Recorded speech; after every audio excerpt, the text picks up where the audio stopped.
नमस्कार. स्टार प्रवाह वाहिनीवरील प्रेमाची गोष्ट ही मालिका प्रेक्षकांचे चांगलेच मनोरंजन करताना दिसते आहे. आता सावनी आदित्यचा वापर करून सागर आणि मुक्ताच्या नातात दुरावा निर्माण करण्याचा प्रयत्न करते. आता मालिकेच्या आगामी भागात नेमकं काय घडणार हे जाणून घेण्यासाठी सर्वच प्रेक्षक उत्सुक आहेत. तर धुळवडीच्या निमित्ताने सागर मुक्ताच्या आयुष्यात नवे रंग भरले जात असल्याचेही दिसते आहे. ते दोघेही एकमेकांच्या प्रेमात पडत असल्याचे चित्र पाहायला मिळते आहे. तसेच आता सावनी पुन्हा एकदा आदित्यचा वापर करून त्यांच्या नात्याचा बेरंग करणार असल्याचेही पाहायला मिळणार आहे. तसेच प्रेमाची गोष्ट मालिकेत सध्या आदित्य मुक्ताच्या आईकडे म्हणजेच माधवी गोखलेंकडे त्याच्या काउन्सिलिंगसाठी जात असतो. तसेच यावेळी मुक्ता आदित्यच्या मनात सागरविषयी गोड आठवणी पुन्हा जाग्या करण्याचा प्रयत्न करतानाही दिसते. तसेच आता सावनीला कळते आणि ती आदित्यसमोर मुक्ताच्या खऱ्या भावना समोर आणते. त्यामुळे पुन्हा एकदा मुक्ता आदित्यच्या मनातून उतरते आणि तो मुक्तावर चिडतो. तिला काही गोष्टी मोठ्या आवाजात बोलून ऐकवतो. पण कोळी कुटुंबीय मुक्ताकडे होळीसाठी आदित्यला आणण्याचा आग्रह करतात.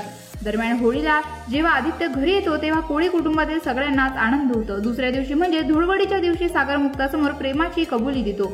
यावेळी सावनी पुन्हा एकदा सागर आणि मुक्ताच्या नात्याविषयी आदित्यच्या मनात विष कालवते. त्यामुळे आदित्यचा राग अनावर होतो आणि जेव्हा सागर मुक्ताशी बोलत असतो, तिच्यासमोर प्रेमाची कबुली देतो, तेव्हा सावनी या क्षणाचा फायदा घेते आणि आदित्यला सांगते की तुझा पप्पा तुला विसरला आहे, तो त्याच्या दुसऱ्या बायकोसोबत खुश आहे. हे ऐकून आदित्यच्या मनात मुक्ताविषयी पुन्हा राग निर्माण होतो आणि आदित्य सागरला बोलतो की तुम्ही तुमच्या दुसऱ्या बायकोसोबत खुश आहात, तुम्हाला तुमच्या आयुष्यात माझं काहीच महत्त्व नाही. यावर सागर आदित्यला सांगतो की मला मुक्ता अजिबातच आवडत नाही आणि हे सर्व मुक्ता ऐकते आणि आदित्य गेल्यानंतर सागरच्या कानाखाली ओढते. तर या मालिकेचा पुढचा भाग पाहणं प्रचंड महत्त्वाचं असणार आहे. त्यामुळे बघत रहा प्रेमाची गोष्ट 8 वाजता.